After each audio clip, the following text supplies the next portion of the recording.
Next is capital market, which deals with medium as well as long-term funds. So financial assets are usually more liquid than any other tangible assets. In the sense, it can be easily converted into cash.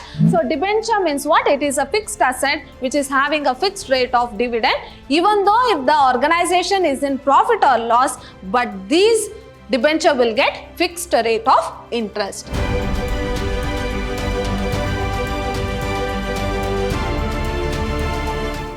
Hello everyone, I am Harshita, lecturer, Department of Commerce, Vidyashram First Grade College, the Temple of Excellence, Mysore. Today we are in the 7th session of Unit 1, that is Introduction to Financial Services. Let us see what we have discussed in a previous session. So we have discussed this topic, that is various types of money market and unorganized sector. Now what do you mean by money market? So it is a market where short-term borrowings and lending takes place. So money market is relating to short-term funds where borrowing and lending takes place. Then we have learnt about money market and unorganized sector. Now what do you mean by unorganized sector? Which are not regulated by the RBI. So here it is a short-term borrowing and lending institutions which is not regulated by the RBI. Next is capital market. So what do you mean by capital market? So it deals with medium as well as long-term fund. Money market and unorganized sector in the sense what? Dealing with short-term funds where the institutions are not regulated by the RBI. Next is capital market, which deals with medium as well as long-term funds, and we have learned what are the significance of capital market. So how this capital market helps in the economy. So it will improve the economy, it will help in the infrastructure of the economy, it creates employment development. So these are some of the significance of capital market. In today's session, we shall continue with the new topic, that is financial asset. So till now, we have discussed the service which is provided by the financial organization. Now we shall see what are the financial assets which are included in the financial service. What are these financial assets? So a financial asset is an intangible asset. Now what do you mean by an asset? So asset in the sense which has certain value. So asset is what? It may be any property but which has certain value in the organization. Now a financial asset is an intangible asset. So what do you mean by intangible asset? So we cannot touch that asset but it has certain value whose value is derived from the contractual claim. So here there is a claim of borrower as well as a lender. So one who needs money and one who is giving the money, such as bank deposits, bonds and other stocks. So there are a number of financial assets which we are going to discuss in detail under types of financial asset. Time being, you remember, financial asset is an intangible asset and which has certain value. Financial assets are usually more liquid than other tangible asset. So what do you mean by more liquid? In the sense it can be easily converted into cash. So financial assets are usually more liquid than any other tangible assets. In the sense it can be easily converted into cash, such as commodities or real estate, and may be traded on the financial market. So here the financial assets are those assets which are traded in the financial market, and it is an intangible assets which has certain value and it can be bought as well as sold, and it is easily converted into cash. Next, we shall see what are the types of financial assets. So there are many number of financial assets. So here financial markets deals with this financial asset. Let us see what are the assets which are included in the financial market. So the first one is cash and cash equivalents. Now what do you mean by cash and cash equivalents? In the sense it can be converted into cash immediately are known as what? Cash and cash equivalents. So cash and cash equivalents are a type of financial asset that includes cash money. In the sense the money which is there in the hand. Cash money, checks. So checks can be easily converted into cash, right? So they are called as what? Cash equivalents, in the sense equal to cash. So here a check of rupees 10,000 can be easily converted into cash. It is rupees 10,000, right? So they are called as what? Cash equivalents, and money available in the bank account. So if you have a certain amount of money in your bank account, so it's nothing but what? The cash which is there in your bank account, right? So it can be easily converted into cash. And investment securities. So investment securities may be shares or any other instruments which can be converted into cash, which are short term and easily converted into cash with higher credit quality. So here they can immediately converted into cash. So they are known as what? Cash and cash equivalents. Cash equivalents are highly liquid asset. So what do you mean by liquid assets? Which can be converted into cash while generating income during their short term. So in a short period of time, they can be converted into cash. US Treasury bills, high-grade commercial paper, marketable securities, money market funds, and short-term commercial bonds are highly liquid assets. So these are certain assets which can be easily converted into cash, which is called as what? Cash and cash equivalents. Now what you have to remember here? Cash and cash equivalents is nothing but it is a short-term fund which can be converted into cash. So cash is nothing but the cash which is there in the hand, as well as cash equivalents means checks or the deposit or the amount which has been deposited in your bank account. So that can be easily converted into cash. So they are called as what? Cash and cash equivalent. So this is also one of the important financial asset in the financial market. Account receivable or notes receivable. Now, what do you mean by accounts receivable? For example, there are two parties, A and B, and A have sold goods to B. A have sold goods to B and B have not paid the payment immediately. So, he has not made the payment immediately. So, he is, in the sense, the sales has been done on credit basis. In the sense, B is going to pay that amount in the future date, which is known as what? Bills receivable. So the amount which has to be received from B is known as what? Bills receivable or notes receivable. So here, this happens only in case of credit transaction where cash is not paid immediately, but it will be paid in the future. So companies follow the accrual concept. In the sense, they have not made the transaction immediately. So they are going to make in the future and often sell their customers on credit. Yeah, all the transaction in the organization doesn't happen only through cash. So it may be credit transactions or cash transaction. So what do you mean by cash transaction? Where the transaction made and the payment is made immediately. Whereas credit transaction in the sense, of course the transaction has been made but the payment is not made immediately. So it will be paid in the future date. So such type of transaction is known as what? Bills receivable or notes receivable. So it is what? It is also a financial asset. In the sense, they are going to receive that amount in the future. The amount that has to be received from the customer is called as accounts receivable net of an adjustment for bad debts. So it also generates interest if the payment is not made within the credit days. So for example, here A have given 10 days to make the payment. Here the cash has been not paid immediately. Here A have given B 10 days to make the payment. Suppose if B have not paid the amount within 10 days, then for each and every day after 10 days, he have to pay interest. That is, B have to pay interest. Along with the principal amount, he have to pay interest. And the third type is what? Fixed deposit. A certain amount, that is fixed amount, has been deposited in the bank. For that, a fixed rate of interest has been provided by the financial institution. A fixed deposit facility is a service given to the depositor. In the sense, one who wants to save the amount, for such kind of people, this fixed deposit is very useful. So it is given to the depositor to get interested along with the principal amount.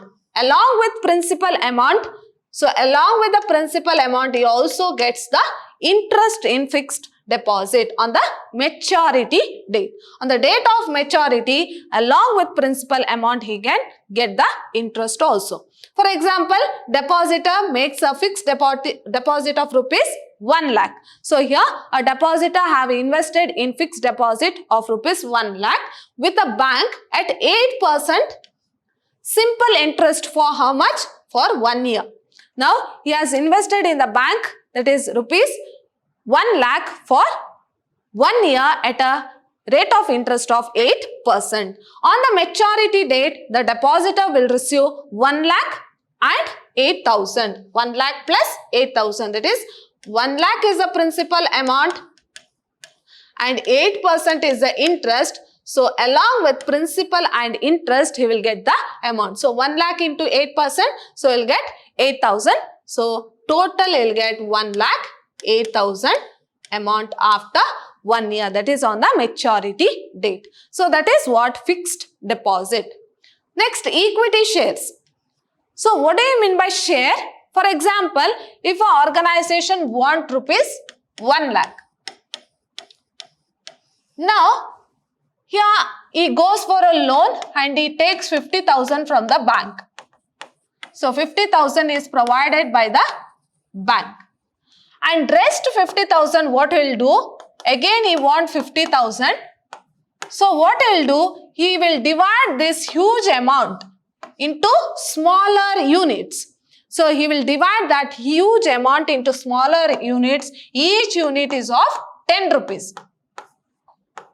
In the same way, number of units has been divided. That is, this 50,000 is divided into number of smaller units, which is called as what? Shares. Which is called as shares. Now, this 50,000 cannot be given by a single person, right? So, this is just an example where 50,000 is a lesser amount. Think about 50 crore. So, here 50 crore all of a sudden cannot be given by a single person. In such cases, what the organization will do? He will divide that huge amount into smaller units, which is called as shares. Now, this shares will be given to the public or it will be sold to the public and the public will purchase that share. Then they will become what? Shareholders of the company. Now, who is the shareholder? One who holds the share of the company is known as shareholder, and shareholder are the real owners of the business and they have the voting right in the organization. Now, clear about shares? Now, what is share? A share is the share in the share capital of the company. So, a share is what? A share in the share capital. Now, 50,000 is the share capital. Now, a part of it, that is a share of share capital is known as what? Share. Now, an equity shareholder, now here, one who holds the share is known as what? Shareholder. So, an equity shareholder is a fractional owner who undertakes the maximum risk. Now, what happens? Now, whether the organization or whether the shareholder simply purchase the shares of the company? No. Now, here the shareholders have contributed the amount in order to raise the capital of the company. Now, what the company has to do? Whenever the company earns the profit by investing this amount, so that profit has to be distributed among the shareholders. So, here the drawback of equity share is that higher the profit, higher will be the dividend which is distributed to the shareholder. Lower the profit, lower the dividend. So, there is no fixed percentage of dividend which is given to the shareholder. Suppose if the organization is in loss, then in that particular year, they cannot give the dividend. So, this is the drawback of equity shareholders. But what is the advantage of equity share? When there is higher profit, of course, these shareholders will get higher rate of dividend. So, an equity shareholder is a fractional owner. So, I have told you, so these shareholders are real owner of the business who undertakes the maximum risk. So, why it is considered as maximum risk? Of course, when there is huge profit, they will get huge dividend. Suppose there is loss, then these shareholders does not get their share of profit associated with the business venture invested in. Equity share are type of financial assets that give the owners the right to vote. So here each and every shareholder has a right to vote in the organization because they are the real owner of the business. The right to receive the dividend. Here they have the right to receive the dividend whenever they earn the profit. So here whenever the organization have earned the profit, so that profit will be distributed among the shareholders in the form of dividend. So we call that dividend. We doesn't call that distribution of profit. So it is distribution of dividend. The right to the capital appreciation of the stock being held, etc. However, in the event of liquidation, equity shareholders have the last claim on assets and may or may not receive anything. So this is the risk which is associated with the equity shareholder. So when the organization, suppose if the organization closes, then this equity shareholders does not have the first preferential right to claim the dividend. So after making payment to others, then if any amount is left, so that amount will be distributed among the equity shareholders. So they are called as what? They are the maximum risk holder. Who? Equity shareholders. Next, coming to the next one, debentures or bonds. So in same way, how the equity has been distributed, how the shares has been distributed to the shareholder, in the same way, in order to raise the fund in an organization, how shares are being issued to the public, in the same way, in order to raise the fund, even the debentures or bond are issued by the organization. Let us see what is this debenture or bonds. So debenture or bonds are a type of financial asset issued by a company giving the holders the right to receive regular interest. Now here, like equity shares, how the equity shareholders are getting dividend, in the same way here in debenture holders will get the interest, but here the interest is fixed. So how equity shareholders used to get the dividend, in the same way here the debenture holders of the organization gets in the form of interest, and the rate of interest is what? Fixed rate of interest. So they will get fixed rate of interest on debentures. That is regular interest payment on a fixed date along with the principal repayment on maturity. So on the maturity date, so these debenture holders get principal plus fixed rate of interest. Unlike dividend on equity share, interest payment on debentures is compulsory even the company makes a loss. Even if the company makes loss, so this debenture holders have to be paid fixed rate of interest. Whereas in equity shareholders, higher the profit, higher will be the dividend. If there is no profit, no dividend. But in case of debenture holders, whatever may be the situation, if there is profit or if there is loss, so they have to give fixed rate of dividend. So during liquidation, these instruments holders get the preference over equity and preference shareholders. Now, whenever the firm is going to close, then first preference or the repayment of principal amount to the debenture holders will be given first preference. So before paying to equity as well as preference shareholders, these debenture holders is being paid. Now what is debenture?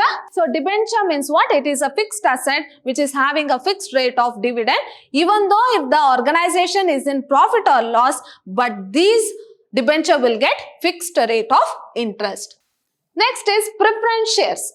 So there are two types of shares, equity shares and preference shares. Equity shares we have already discussed. So equity shareholders are called as real owners of the business, and the dividend for equity shareholders varies. So it is not fixed. So depending upon the profit of the organization, dividend will be declared. Then we shall see what is this preference shares. So preference shareholders are the holders of preference share which gives the holder the right to receive dividend. Here, what is the difference between equity shares and preference shares? Under equity shares, the rate of dividend is not fixed, it varies. But in preference share, why it is called as preference shares? Because these preference shareholders will have preferential right in repayment of principal as well as dividend. So here, whenever the firm goes for liquidation, so first, when compared to equity as well as preference shareholders are made or the payment made to the preference shareholders is first. Then if any amount is left after making payment to preference shareholders, that amount will be distributed among the equity shareholders. In the sense, preference shareholders will have preferential right over principal as well as rate of dividend. So here the holders has the right to receive the dividend, however they do not have the voting right. But these preferential shareholders do not have any voting right. Similar to debenture, this holder receives a fixed rate of dividend. Whereas in debenture, they are going to get fixed rate of interest, whereas in preference share, they are going to get fixed rate of dividend, whether the organization earns profit or loss. So, whether the organization earns profit or loss, but these preferential shareholders will get fixed rate of dividend. In the event of liquidation, preferential shareholders have their claim on asset earlier than equity shareholders. So, in the case of liquidation, first payment will be made to debenture holders, next for preference shareholders, next for equity shareholders. In the sense, when compared to these two shareholders, preference share has preferential right in claiming the dividend as well as principal amount.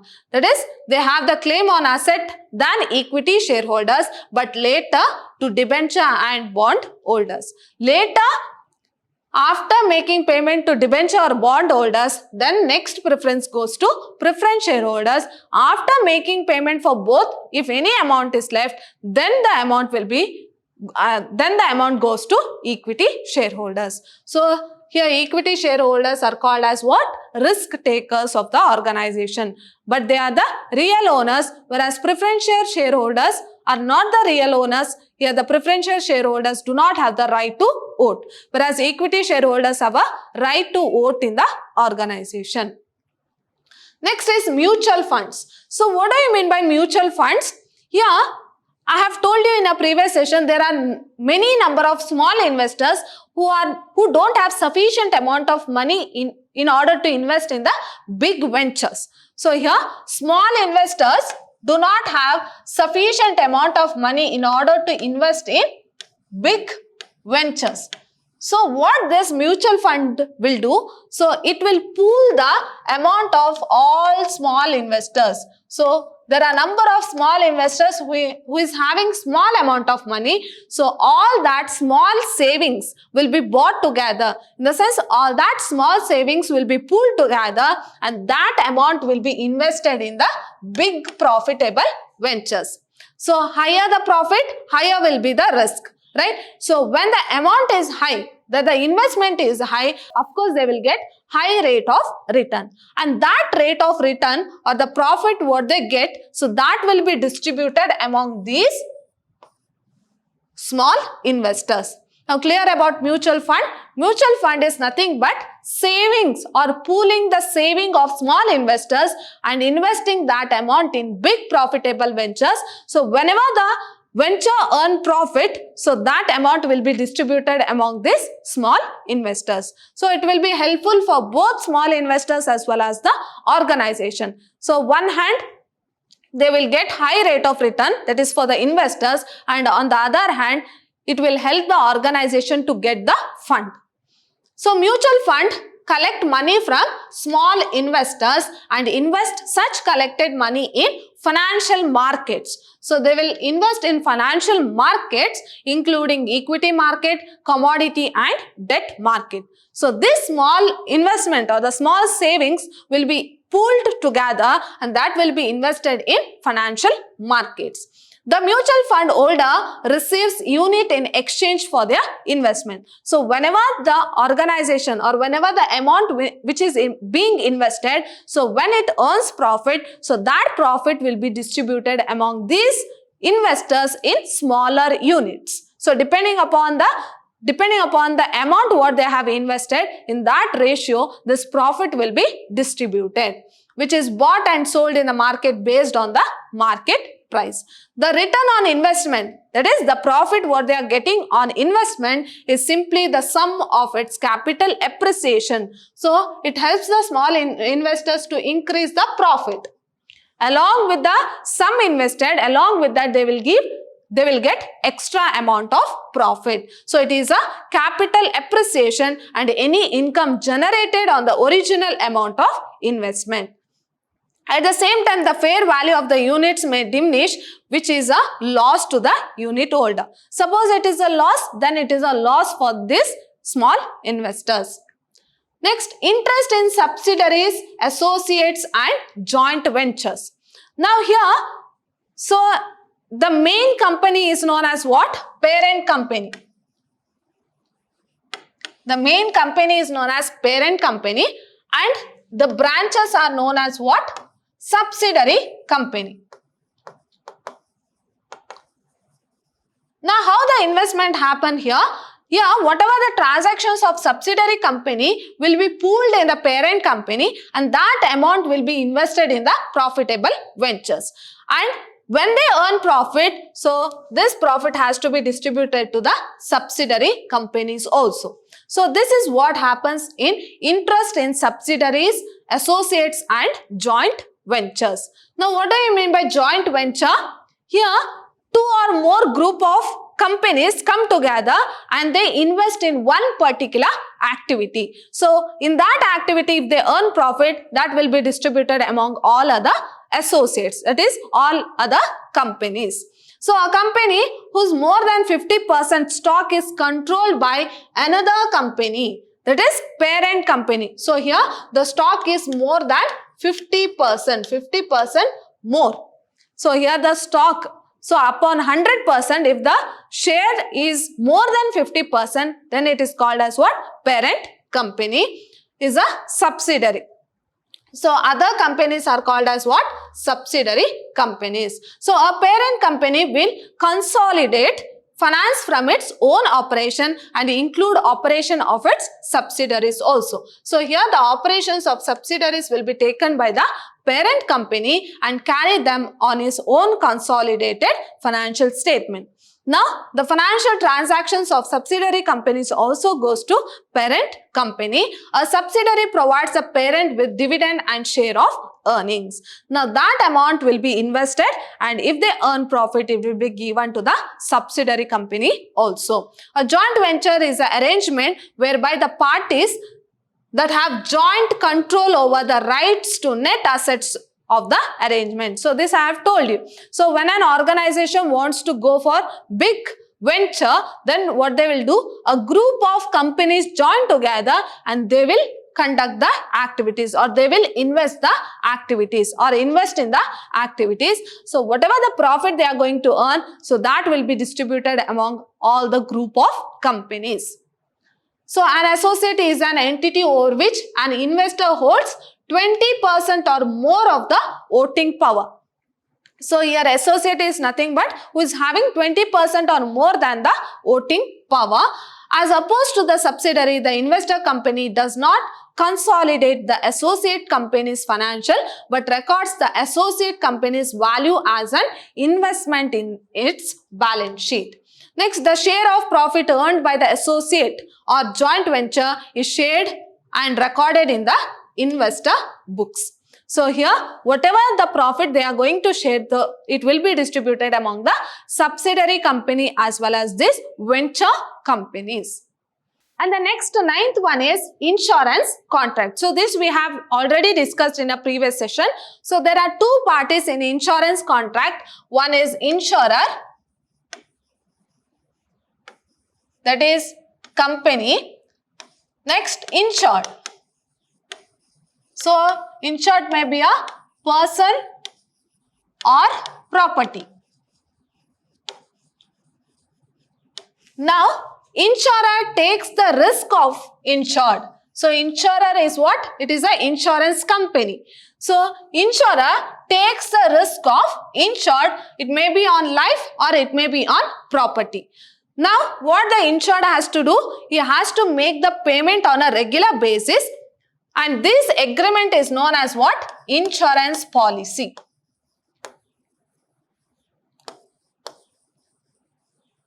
Insurance policy.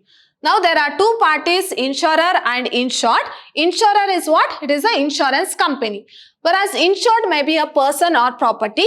Now, the risk of insured, that is person or property, is taken by the company insurer. Now, whenever that risk arises, the insurer will, that is the company will give the amount to the insured. Now, this agreement is known as what? Insurance policy. Now, whether the insurer will give simply amount to the insured? No, for that the insured has to make the payment. So, in the policy, so depending upon the policy, that the agreement what they are having, depending upon that, insured have to make some payment on a regular basis, which is known as what? Insurance premium. Now, we shall see what is this insurance contract. Based on IFRS 17, contracts under which a party, that is insurer,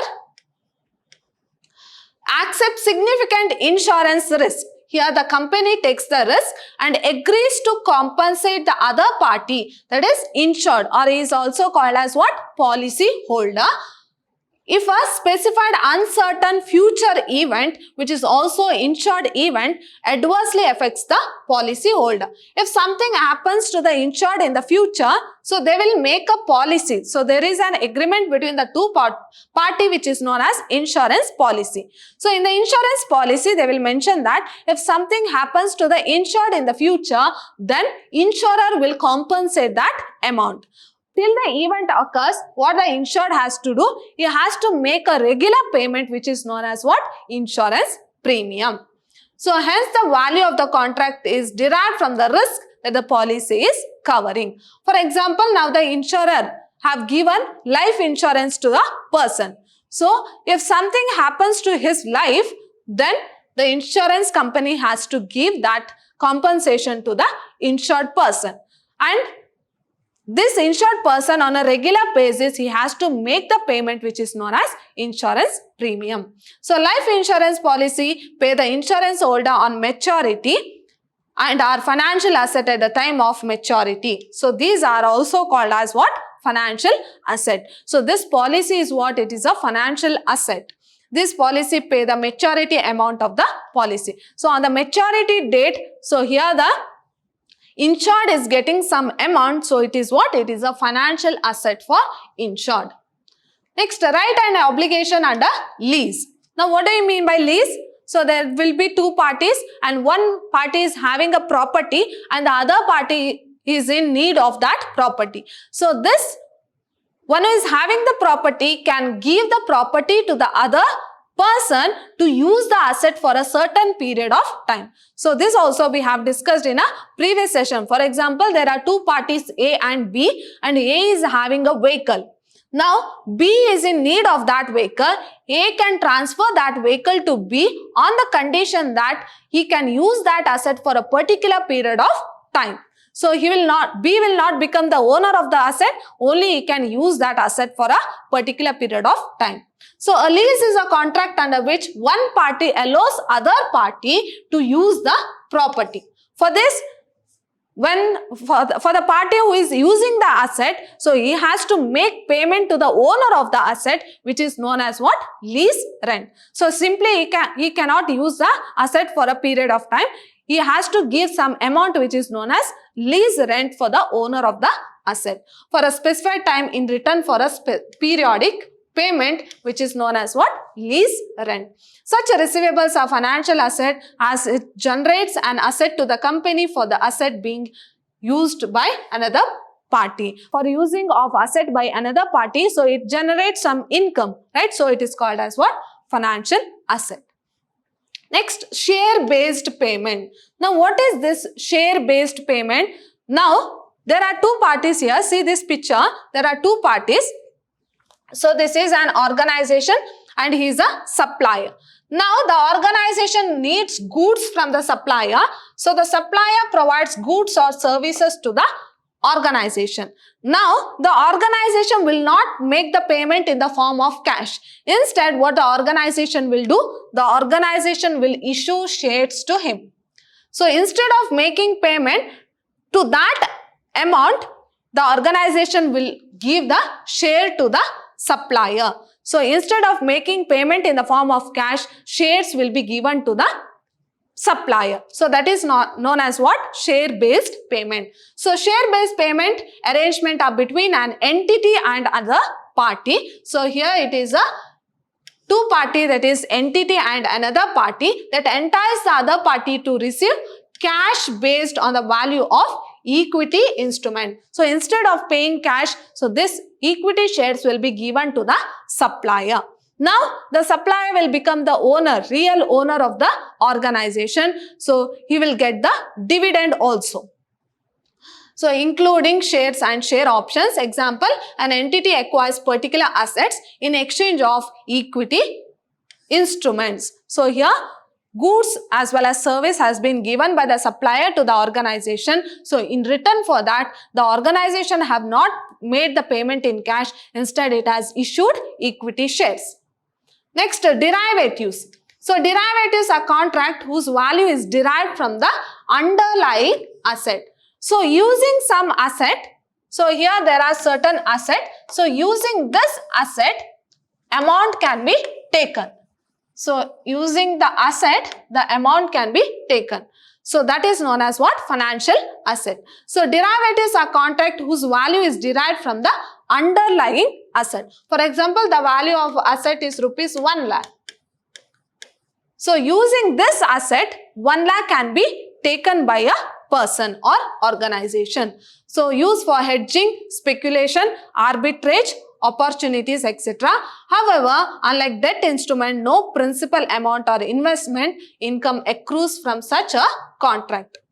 So here, common derivatives includes future contracts, options as well as swaps. Now what happens in derivatives? So using the asset, certain amount is being taken, right? Now A is having worth rupees 1 lakh asset and it is being given to B. So B will purchase that asset thinking that the value of that asset may rise in the future and he will give rupees 1 lakh to A. Suppose if the value of that financial asset increases, then B will get high range of profit. If it is loss, then it is loss for B. So that is about derivatives. So using an underlying asset, amount can be borrowed. And the next one is employee benefit plans. So depending upon the service of an employee in an organization, certain benefit will be given to the employee, not in the form of cash, but in the form of financial asset. So this is also one of the important financial asset where the employee can get benefit from that particular asset and it is an intangible asset. My dear students, in today's session, we have discussed about meaning of financial asset and type of financial asset. See you all in my next session. Till then, take care. Thank you.